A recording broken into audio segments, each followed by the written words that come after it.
오늘 영광의 운반자 예배 말씀의 제목은 예수님의 발자취. 예수님의 발자취 따라합니다. 예수님의 발자취.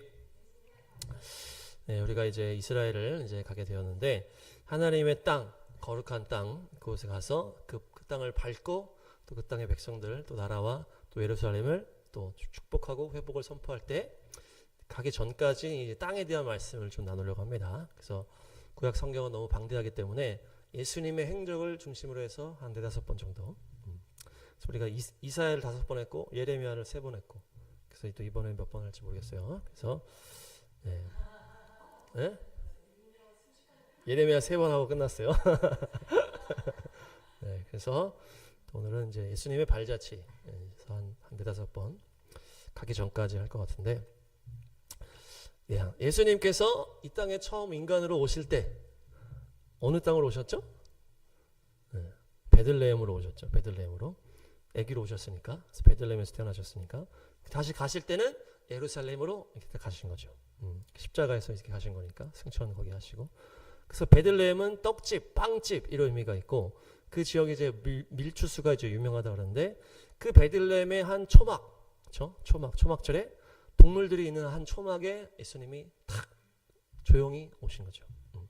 가실 때는 아주 시끄럽게 가셨잖아요. 온 예루살렘이 떠들썩하게 이렇게 하시면서 가셨고 승천하실 때도 500명이 보는 앞에서 감람산에서 올라가셨다. 예루살렘에서. 그래서 다시 그곳으로 오시겠다. 그래서 베들레헴에 오셔서 예루살렘으로 딱 올라가신 거예요. 그래서 다 집이에요. 집에 오셔서 또 하나님의 집에서 올라가신 거죠.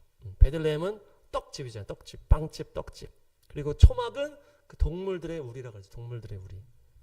특별히 양들의 우리다. 양들의 우리. 그래서 그다음 그 지역의 양을 치고 있었는데 그 양의 우리에서 주님이 태어나셨다. 그래서 하나님의 어린 양으로 그 양 우리 떡집 하나님의 말씀으로 오신 예수님께서 떡집 빵집에 들어오셨다. 그래서 우리가 이렇게 빵을 좋아하죠. 예수님이 빵집에 오셨기 때문에 떡집 빵집. 그래서 이 예루살렘은 왕들의 집이고 하나님의 집이잖아요. 성전이 있기 때문에. 그래서 떡집에 오시고 양의 집에 오시고 그렇게 오시고 가실 때는 또 왕의 집, 또 하나님의 집에서 쫙 올라가셨다. 누가복음 2장. 그렇죠? 요셉이 다윗 가문의 자손이다. 그래서 현재 거주지는 갈릴리 나사렛. 그렇죠? 근데 자기 고향 베들레헴에 등록을 하러 간다. 인구조사 쫙 한다 그래가 등록하러 가는데 그 시기가 초막절이다. 초막절. 초막절에 맞춰서 이제 간 거예요. 해산할 임박이 다 돼가지고 방을 찾았는데 여관에 방이 없었다. 그래서 방이 없었다라는 게 또 예루살렘의 큰 절기였기 때문에 그 베들레헴도 예루살렘과 가깝잖아요. 그래서 그 초막 절기였기 때문에 방이 없었다는 거예요. 그래서 양들이 머무는 구유에 예수님이 태어나셨다. 양이 머무는 그 초막에 예수님이 태어나신 거예요. 그래서 그 베들레헴은 이 예루살렘이랑 한 4km인가 그 정도 저밖에 안 난다 그래요. 그래서 가까운 그 베들레헴 그 지역에서 양을 치고 거기서 양이나 동물들로 예루살렘의 동물들을 이제 제물로 이제 갖다 주는 거예요. 그래서 이제 그렇게 그 밖에서 목자들이 양을 치고 있을 때 양의 우리에 예수님이 태어나셨다. 그래서 거기가 동굴이다 이렇게도 얘기를 하더라고요. 그래서 동굴처럼 이렇게 조그맣게 해놨다는데 그 당시에 양들이 이제 동굴에서 이제 우리를 지었다 이렇게 얘기를 하는데 그래서 12월 25일 이방인이 지키는 이 성탄절은 이 예수님이 이 응애하고 나오실 때가 아니고 예수님이 잉태하신 시점이다. 9개월 후가 이제 초막절이니까 그렇죠?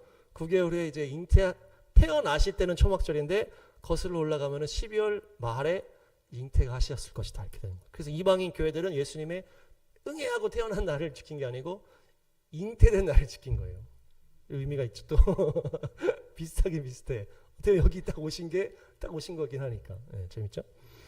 그래서 그 양떼를 치던 목자들이 예수님의 탄생을 축하했다 이렇게 나오는데 그 목자들이 성경에 나오는 레갑 자손의 후예다. 예레미야 35장. 이 타락한 이 남유다, 이 신실하지 못한 남유다가 다 죄악 가운데 우상상배로 떨어질 때 하나님이 예레미야한테 너 레갑 사람들한테 만나봐라. 걔네들한테 포도주를 먹여봐 이렇게 하는 거예요. 그러니까 걔네들이 우리는 안 먹습니다. 요나다 우리 선조가 먹지 말라 그랬어. 죽어도 안 먹습니다. 막 이러면서 우리는 어디 집도 안 짓고 그냥 양을 치면서 다닌다는 거예요. 그러면서 이들의 이 신실함에 내가 이들이 마음에 든다는 얘기죠. 그래서 나를 섬길 사람이 이 자손에서 끊어지지 않는다 이렇게 얘기를 하는 거예요. 그러니까 이 뭡니까 레갑 사람들이 이 베들레헴 근처에서 거주했다 그래요. 느헤미야 3장에 보니까 이 성벽을 재건하는데 이 레갑의 자녀들이 여기를 보수한 거예요. 이 거름문, 똥문 거기를 하는데 베탁게렘이 이 그 지역에 가까운 그 베탁게렘이라는 거예요. 거기서 살고 있는 사람들이 와가지고 거기를 딱 이제 지었다는 얘기예요. 그러니까 베탁게렘은 이제 이 베들레헴 근처라. 베들레헴 근처. 그래서 예레미야 6장 1절은 제가 읽겠습니다. 베냐민 자손아 예루살렘에서 도망쳐 나와라. 베탁게렘에서 봉합불을 올려라. 그래서 예루살렘에서 탈출하라 그러면서 그 지역에 드고와 나팔 불고 베탁게렘에서 봉합불을 올려라. 그러니까 이제 예루살렘에서 멀지 않은 지역이 베탁게렘이라는 표현이 예레미야 6장에 나오거든요. 그래서 또 베탁게렘이 라맛 라헬이다 이렇게 얘기를 해요. 라맛 라헬이 지금 베들레헴 지역인 거예요. 라맛 라헬. 라헬이 이제 거기서 죽잖아요. 라맛. 그래서 그 지역에 살던 사람들이 레갑 자손이라는 거예요. 그래서 그들이 신실함으로 주님을 섬기고 이렇게 탁 하다가 예수와의 오심을 탁 맞이하는 이 자손이 딱 되는 거예요. 신실한 민족이 예수와 오시기를 예배할 줄로 믿습니다. 예수님 제일 예언하시는 것도 마찬가지. 신실함으로 우리가 그래서 유대인처럼 1900년 기다리자. 그래서 지금은 신실함이 제일 중요해요. 신실. 변함없이 주님을 향한 사랑으로. 그것이 레갑 자손이다. 그들이 이 양을 치다가 예수님을 딱 맞이했어요. 그래서 이 베들레헴을 성경에서 보니까 처음 나오는 이 표현이 라헬이 죽을 때 딱 나오는 거예요. 야곱의 아내가 이제 라헬이잖아요. 라헬이 죽는 거예요. 야곱이 이제 에서와 이제 문제가 해결이 되고 나서 베델로 가야 되는데 하나님 베델에서 주님 만났는데 거기를 가지 않고 세겜으로 간 거예요. 이 문제가 해결되니까 그냥 또 편하게 더 놀고 싶은 거예요. 야곱이. 야곱은 욕심이 많은 욕심쟁이. 세겜이 이제 번화한 문화가 많았단 말이에요. 세겜성 앞에서 탁 자리를 잡고 거기서 사는 거예요. 그냥 베델 갈 생각 안 하고. 그러니까 그 앞에 세겜에 놀러 간 거예요. 딸 디나가 놀러 가가지고 거기서 놀다가 이 성폭행을 당하잖아요. 그 세겜이라는 그 동네 가장 유명한 사람한테. 그리고서 주지도 않고서 결혼하게 해달라고 막 하잖아요. 그러니까 그 오빠들이 열받아가지고 속여가지고 가서 할례밖에 안 되면 다 죽여버리잖아요. 그래서 피해 막 사건 사고가 터지는 거예요. 그러니까 야곱이 충격을 먹어가지고 내가 베델로 가야 되겠다. 베델로. 그래서 베델로 가자 그러면서 다 버리고 우상숭배 다 버리고 베델 가가지고 예배 드리면서 주님 만나가지고 이스라엘에 대한 이름 또 받고 이렇게 하면서 딱. 근데 또 이 베델에 머물질 않아 야곱은. 또 어디 더 좋은 데를 막 찾아가다가 라헬이 죽은 거예요. 베델에 이 땅에 주님이 그게 아니고 거기서 머물고 이렇게 해야 되는데 또 이동하는 것도 무슨 뭐 망대 같은 데 찾아가가지고 그런데 가려고 하다가 탁 죽는 거예요. 라헬이. 그러면서 베냐민을 낳다가 라헬이 딱 죽잖아요. 그러면서 그 장소가 바로 베들레헴. 그래서 라맛 라헬. 라마라는 그 장소, 라헬이라는 이름이 딱 붙은 거예요. 그러니까 이 베들레헴이라는 장소는 이렇게 가다가 얻어 걸리는 이런 지역이에요. 숨겨진 장소. 사사기에 이 입산이라는 사사가 나오는데 이제 유명하지 않은 이 사사잖아요. 이 입산이라는 사사가 베들레헴의 출신이다. 그리고 사사기 17장 그 뒤에 이상한 스토리 가운데 베들레헴 출신 레위 사람.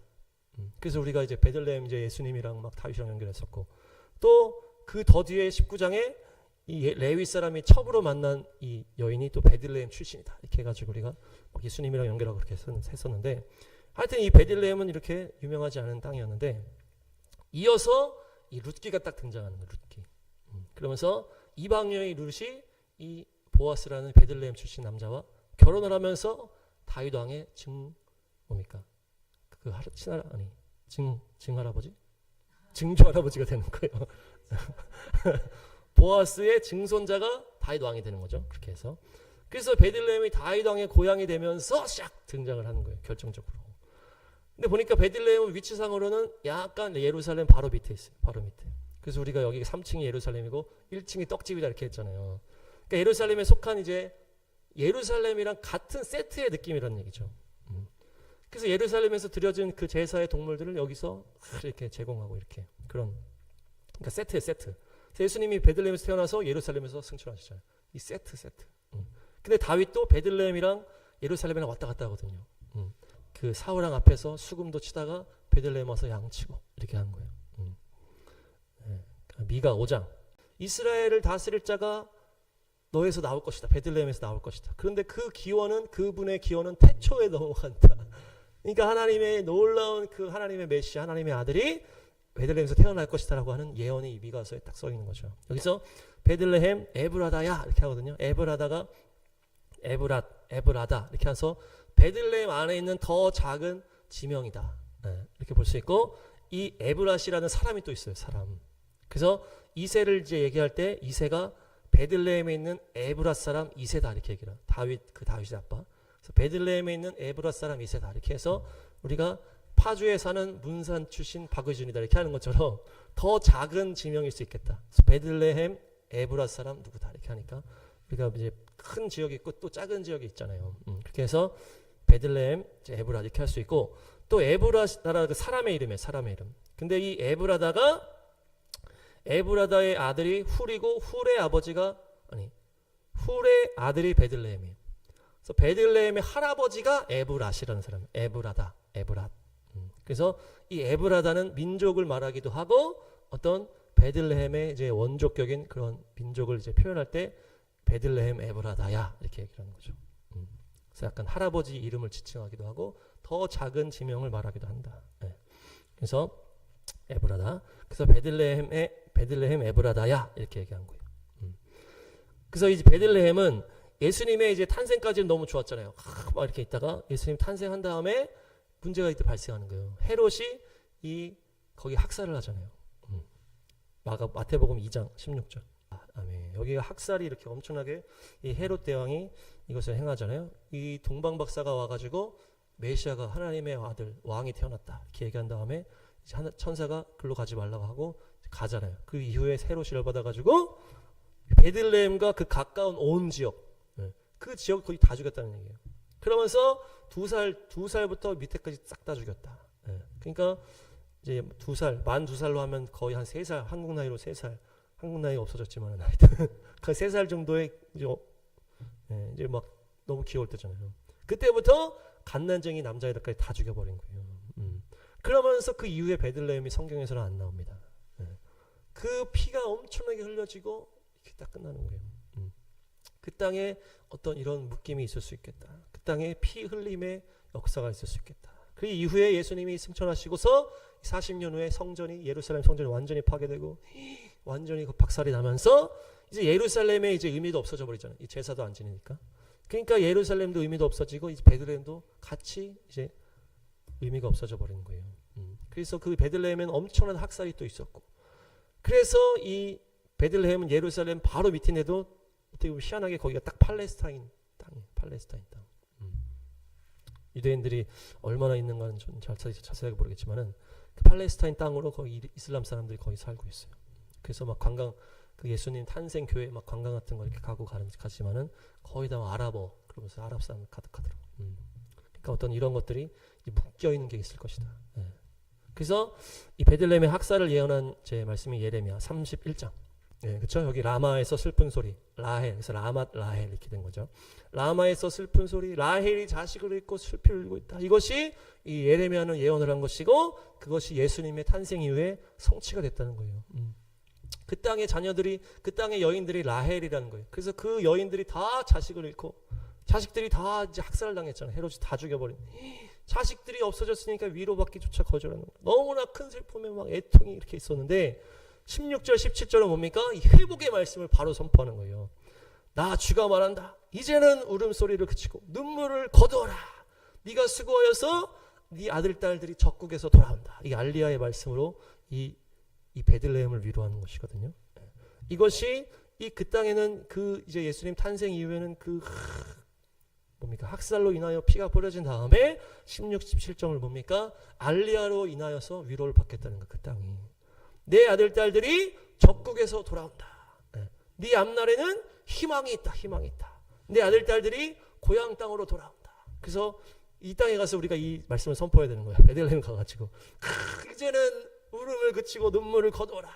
내 아들 딸들이 돌아온다. 그러면서 그곳에 하나님의 자녀들이 들어오고 믿음의 자녀들이 들어오고 해서 그 알리야로 말미암아 그 땅이 회복되는 거예요.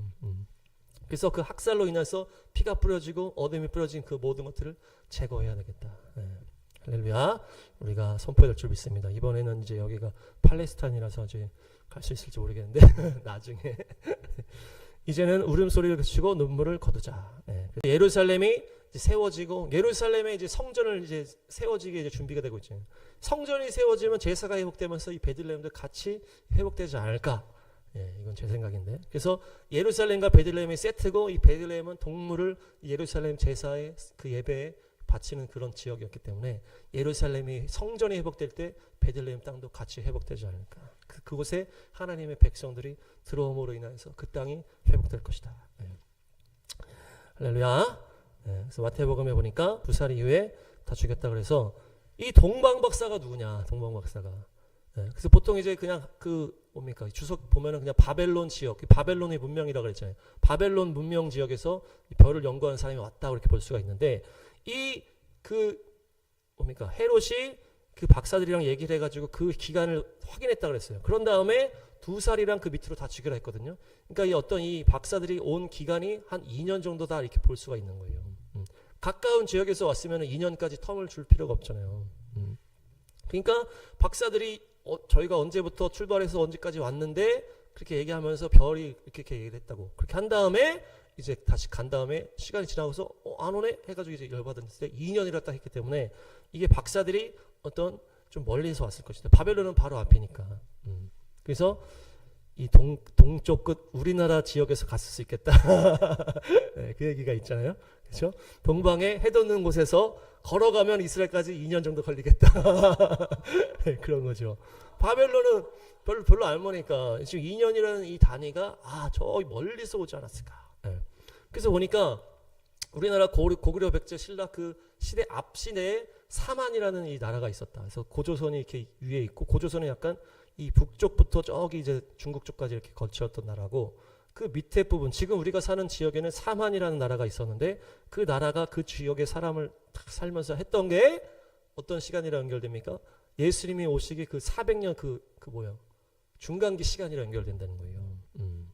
그 사만이란 그 지역 그 나라 아니 그 땅에 와서 막 제사를 지내고 그런 일들을 하면서 나라를 이렇게 했는데 그 기간이 그 중간기 시간이랑 겹치고 예수님이 탄생하실 때도 그 나라가 있었다는 거예요. 그래서 한 400년에서 500년을 사만이라는 나라가 있었고 이후에 이제 고구려 백제 신라로 딱 세워지는 거예요.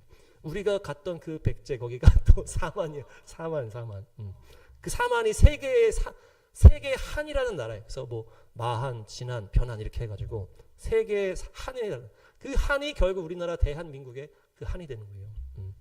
그래서 한만의 민족 그건 아니고 네, 그렇게 해서 이 역사가 이 사만 시대와 예수님 시대가 겹치고 사만 시대에 이제 이분은 어떻게 해석을 했냐면은 이 에스라 시대에 이제 돌아가잖아요. 그때 레위 사람들을 데리고 가려고 하는데 레위 사람이 많이 안 왔다고 이렇게 성경이 나와요. 그래서 그쪽에 있던 사람들이 거기만 있었을 수도 있고 가지 않았을 수도 있겠지만 그들이 더 동쪽으로 이동했을 수도 있어요. 그래서 동쪽으로 이동한 사람들 중에 이 동쪽 끝까지 온 레위 사람들이 있었을 거란 거예요. 그래서 우리 조상들 중에 레위 사람이 있었다 이렇게 얘기를 하는 거예요. 근데 이 사만이라는 나라를 이제 찾아보니까 이들의 이 독특한 이제 문화가 있는데 이게 전 세계 이스라엘이랑 여기밖에 없는 건데 그게 그 도피성 제도예요. 도피성 제도. 도피성이 이 우리나라 말로 소도 이렇게 소도라 그래가지고 거룩하게 소생시킨다. 어떤 이런 이제 표현이라고 해서 소도라는 지역이 있었다는 거예요. 그래서 살인을 하고 죄를 져도 거기 들어가면은 보호받는 그런 이제 그 제도가 그 사만 나라에 있었다는 거예요. 네, 놀랍지 않습니까? 그리고 그 지역에 잘 찾아보면은 히브리어 고대 히브리어의 자료가 도자기나 이런 데 막 쓰여 있다는 거예요.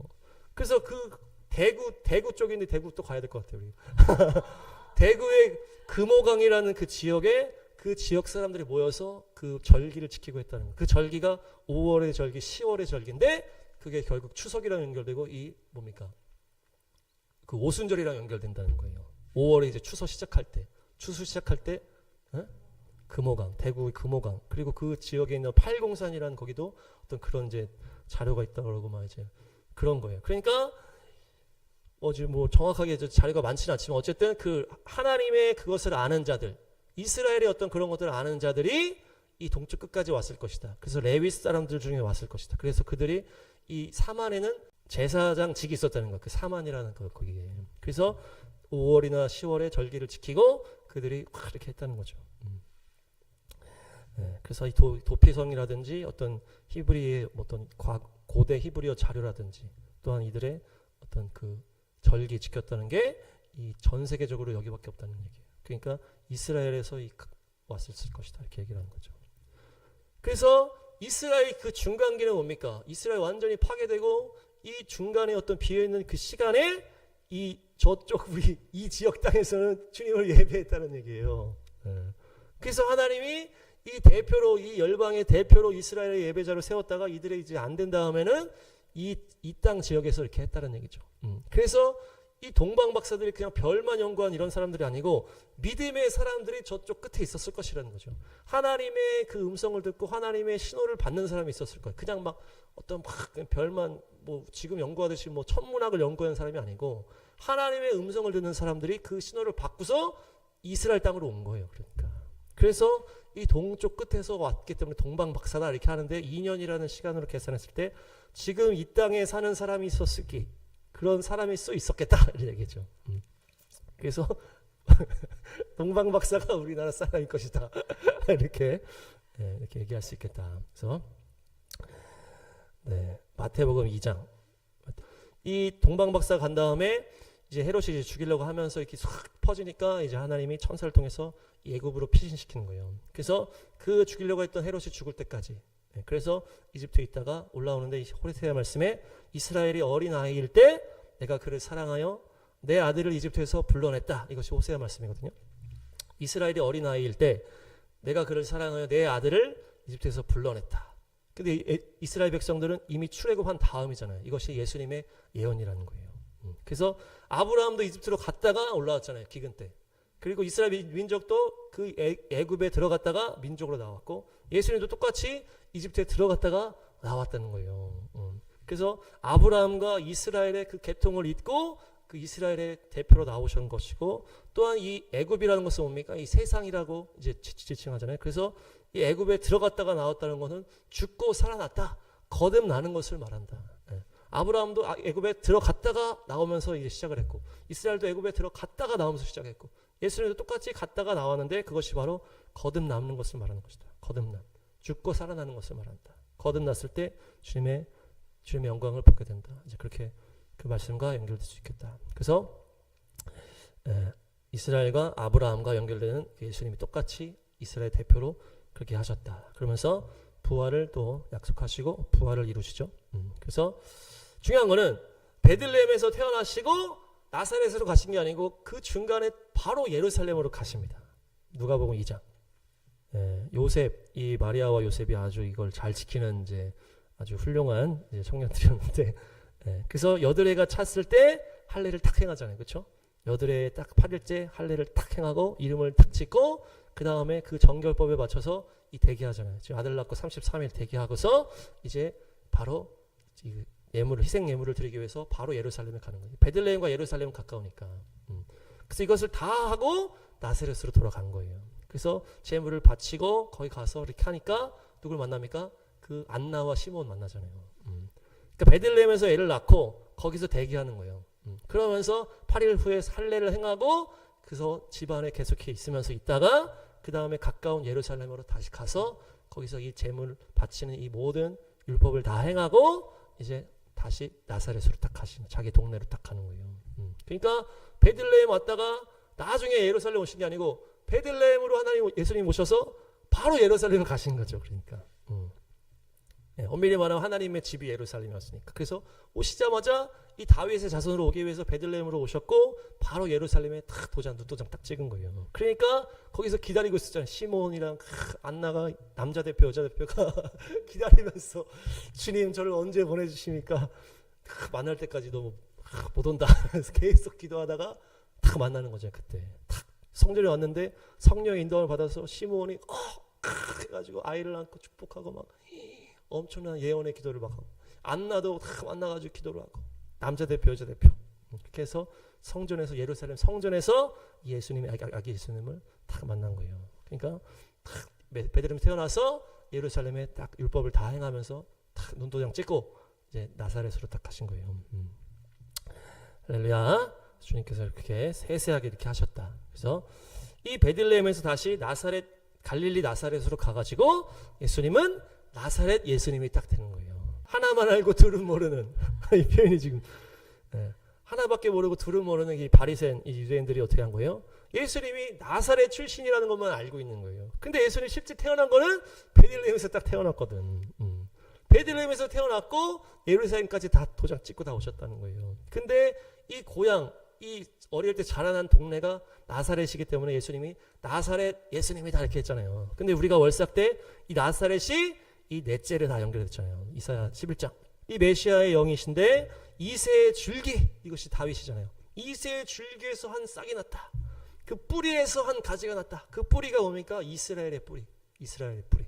그 이스라엘의 뿌리에서 한 가지가 났다. 그것이 예수님이다. 그래서 예수님이 그 가지가 넷째르다. 그래서 나사렛과 이 가지가 연결됐기 때문에 나사렛에서 무슨 선한 것이 나겠느냐? 이게 아니고 나사렛 예수님이라는 것은 이 가지다. 이 뿌리에서 나온 이 가지. 이사야 11장의 말씀이 성취된 것이다. 그러니까 하나님이 이렇게 히브리어 속에 숨겨놓으니까 애들을 모르는 거예요. 이게 숨겨놓는 거 하나님께서 숨겨놔. 베들레헴에서 태어나긴 하셨는데 나사렛 출신으로 한 다음에 나사렛은 또 이 가지라고 하는 히브리어에서 숨겨져 있는 거예요. 그러니까 이것을 깊이 들어가지 않으면 모르는 거예요. 그냥 저 나사렛 출신은 안 돼. 그래서 마태복음 이 나사렛 사람으로 불려질 것이다. 이것이 결국 이사야 11장 말씀이라고 볼 수가 있겠죠. 그래서 예루살렘에서 먼 갈릴리 지방으로 가셔서 나사렛 동네에서 살았다. 그래서 나사렛 사람이다. 그 넷째가 나사렛이다. 그래서 약간 도피에 대한 얘기가 있잖아요. 지금 도피에서 갈릴리로 갔던 것 같은. 그래서 이 갈릴리가 제일 처음 나오는 게 도피성 이름으로 처음 나오는 거예요. 갈릴리가. 나사렛은 구약에 잘 안 나오고 이 갈릴리가 이제 구약에 나오는데 도피성 이름으로 나오는 도피성 이름. 그래서 갈릴리 게데스 도피성. 우리나라에도 도피성이 있었다. 소도. 아까 얘기하다 못했는데 우리나라 5군데. 5군데가 대구, 김천, 김천, 의성, 경주, 청도 이렇게 해서 5군데가 이 도피성 제도로 이렇게 소도라고 해서 그래서 막 도피성 입구를 막 어떤 뭐 발굴을 했다고 막 그렇게 하는데 좀 자세히 봐야 될 것 같다 나중에. 그렇게 해서 이 갈릴리가 그렇게 해서 시작됐어. 근데 사람들이 다 갈릴리를 무시하잖아요. 그렇죠? 갈릴리에서 무슨 선한 게 나겠느냐? 나사렛에서 무슨 선한 게 나겠느냐? 나다나엘한테 야 너 와봐라. 내가 메시아를 만났다 그랬더니 나사렛에서 뭔 선한 게 나? 와서 봐라. 이렇게 얘기하잖아요. 그 요한복음에 니고데모가 그 얘기를 했더니 당신도 갈릴리 출신이요? 같은 지방이라서 예수님 지지하는 거요? 이러면서 그 이제 그 바리새인들이 니고데모가 막 예수님 편드니까 당신이 갈릴리 사람이냐 그러면서 갈릴리에서는 예언자가 나오지 않았어 이렇게 얘기를 해요. 그러니까 그 유대인들이나 이 바리새인들이 반대하는 이유가 뭐예요? 이 구약의 역사 가운데 갈릴리 출신의 유명한 사람이 없다는 얘기예요. 유명 인사가 갈릴리 지역에서 없었다는 얘기예요. 우리가 막 그 뭐 므낫세 지파에서 뭐 입다가 나오고 뭐 에브라임에서도 누가 나오고 막 얘기했잖아요. 뭐 길르앗에서 그 엘리야가 나오고 했잖아요. 그러니까 이제 출신이 있잖아요. 출신 어디 출신 누가 나오고 뭐 사사라든지 뭐 여호수아 이렇게 있잖아요. 근데 갈릴리에는 유명 인사가 없다는 거예요. 이 구약의 모든 역사 가운데 갈릴리 출신의 뭘 한 사람이 없다는 거예요. 그러니까 갈릴리엔 선한 게 없고 그 중에 가장 조그만 동네 나사렛엔 더 선한 게 없다. 그 갈릴리 나사렛을 그렇게 무시하는 거예요. 또 왕상 보겠습니다. 왕상. 갈릴리가 이게 아주 이제 명예가 없잖아요. 완전히 가불의 땅이면 쓸모없는 땅이다 이렇게 얘기했다는 거예요. 근데 특별히 이 성전의 대가로 지불한 땅이 이 갈릴리. 성전의 대가잖아요. 이게 지금 성전 지은 거의 대가로 지불한 땅이 갈릴리 20개.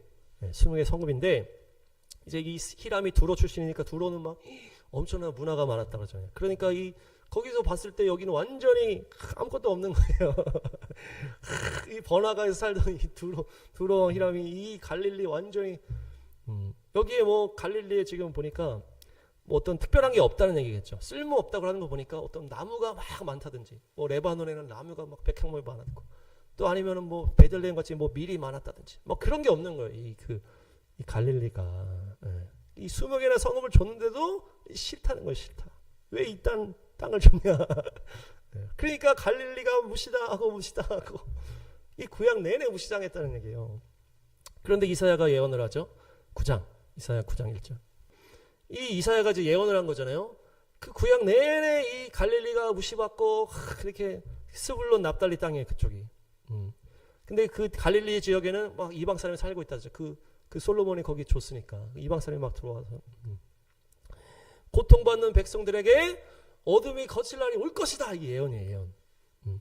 멸시를 그동안 너희가 멸시 맨날 무시당했지만은 이제는 버려뒀다. 멸시를 받게 하나님이 버려뒀다는 거. 버려뒀다. 일부러 버려뒀다는 얘기죠.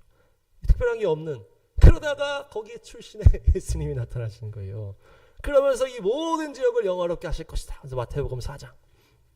이 나사렛 갈릴리 이 지역에서는 이 지역 입장에서는 어때요? 계속 구약 내내 무시당하고 있다가 예수님이 딱 오면서 이 광채가 말하는 거예요. 예수님이 아예 이름을 바꾸시죠. 나사렛 예수님이다. 어둠에 앉아있는 백성 이들이 막 아무것도 없이 막 아무것도 없으니까 거기가 잘 살 수가 없었을 거 아니에요.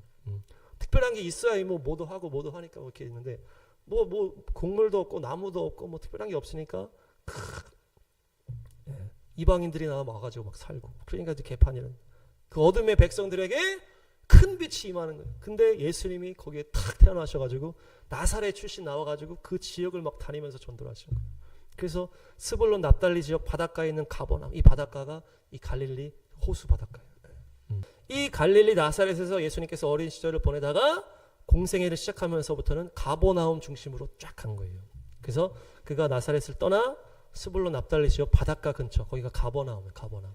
약간 좀 이렇게 그 갈릴리 호수 쪽으로 간 거예요. 나사렛은 이쪽이라면 갈릴리 호수는 좀 이쪽에 있고 거기 붙어 있는 그 지역이 가버나움. 그래서 그 지역에서 예수님이 초창기 사역을 막 하십니다. 그러다가 사역을 하시다가 자기 고향 나사렛에 잠깐 방문한 이야기가 누가복음 4장에 나와요. 아멘. 여기서 이 유명한 말씀이 나온 거죠. 예언자가 자기 고향에서는 환대를 받지 못한다. 이러면서 예수님이 나사렛에서 환대받지 못한 이 스토리가 여기 나오는 거예요. 그래서 가버나움에서 잠깐 이제 공생애를 거기서부터 시작하시는 거예요. 그러면서 가버나움 갈릴리 호수에서 이 베드로랑 애들 부르잖아요. 그 어부들을 부르기 위해서 그 바닷가로 가신 거예요. 자기 동네에서 떠나서 그쪽에 가서 거리가 좀 있더라고요. 거기 가서 사역을 하시면서 그냥 사신 거예요. 그러다가 거기서 막 귀신을 쫓아내고 병을 고치고 막 하니까 지금 소문이 났다는 거죠. 그러니까 여기 23절에 당신이 가버나움에서 했다는 모든 일을 여기서도 한번 해보시오. 우리 자기 고향 출신이니까 해보시오 하면서 이렇게 이제 막 무시했다는 얘기죠. 고향 사람들이니까 저 사람은 요셉의 아들이 아닌가? 우리가 다 아는 그 사람의 아들이 아니야? 내가 아는 그놈 아니야? 막 이렇게 되는 거예요. 어린 시절 거기 살았기 때문에. 그러면서 근데 예수님이 여기 오셔가지고 이걸 딱 선포하신 거예요. 그 나사렛 동네 다시 오셔가지고 일부러 이거를 선포하신 거죠. 이 당시에 어떤 이 토라 포션에 이게 하프타라 말씀이 아닌가 이렇게 얘기하는 거예요. 이사야스 61장의 하프타라 말씀. 그래서 그걸 두루마리 받아가지고 그걸 딱 선포하는 거예요. 그러면서 주님의 영이 내게 내리셨다. 이 메시아 예언, 기름 부음의 예언이잖아요. 그러면서 눈먼 사람들 눈뜨게 하고 억누린 사람 풀어주고 은혜의 해를 선포하게 하셨다. 딱 여기까지 딱 선포하고 딱 놓고서 말씀을 막 전하신 거예요. 예수님이 랍비로 이렇게 처음에 활동하셨기 때문에 그런 말씀을 막 회당에서 중심으로 전하셨기 때문에 그때에 쫙 이제 뭡니까 사람들이 막 놀란 거예요. 이런 은혜로운 말씀이 있다니. 그런데 이게 이제 은혜로운 말씀을 전했지만은 이게 부딪히는 거죠. 자기 고향 사람들이니까 자기를 자꾸 무시하고 이렇게 되는 거예요. 그러면서 자기 예언자가 자기 고향에서는 환영을 받지 못한다는 말씀이 딱 이렇게 나온 거예요. 그렇게 해서 그 뒤에 이제 이렇게 한 다음에 더 세게 얘기하시는 29절부터 32절 시작. 뭐 치유 한번 해보시오. 막 이렇게 무시하면서 막 이렇게 고향 사람들이 그렇게 하니까 예수님이 엘리야 때 시돈 땅에 있는 그 과부만 엘리야의 능력을 봤다. 엘리사 때 그 이방 나아만 장군만 고침을 받았다 하면서 이제 이방인에게 복음이 흘러갈 거에 대해서 강하게 얘기하니까 그 유대인들이 열받은 거예요. 열받아가지고 화를 내면서 넌 뭐냐 그러면서 동네 밖으로 나가라 막 이렇게 하면서 그래서 벼랑으로 밀어버리려고 했다 그러잖아요. 마치 우리가 아사셀 염소가 벼랑에서 떨어뜨리는 것처럼. 근데 이제 아직 때가 안 됐기 때문에 예수님이 그 가운데를 탁 지나가서 나와보신 거예요. 어떻게 나오셨는지 모르겠어. 탁 순간 이동하셨는지 아니면 혹 해가지고 빠르게 달리셨는지 막 밀쳐 떨어뜨렸는데 확 해가지고 나오신 거죠. 그래서 다시 가버나움으로 다시 가신 거예요. 그러니까 나사렛에서 계속 살다가 사역을 시작할 때는 이 세례받고 아니 뭡니까? 침례받고 그 뭡니까? 사단의 그 광야를 통과한 다음에 가버나움 중심으로 거기 어부들 불러가지고 사역을 하시다가 막 치유도 하시기 하다가 한번 와서 나사렛에 와서 이렇게 말씀을 전하니까 막 싸우려고 하고 막 그렇게 한 다음에 다시 가버나움으로 가셨다는 거예요. 약간 거리가 있어요. 그래서 가버나움 중심으로 그 갈릴리 호수 중심으로 이렇게 하셔서 그 지역의 그 어둠을 몰아내시고 그동안 어두웠던 그 땅이 예수님의 활동 지역으로 바뀌어버렸다는 거예요. 네. 그래서 저도 고향 교회 영세교회는 가면 안 되겠다.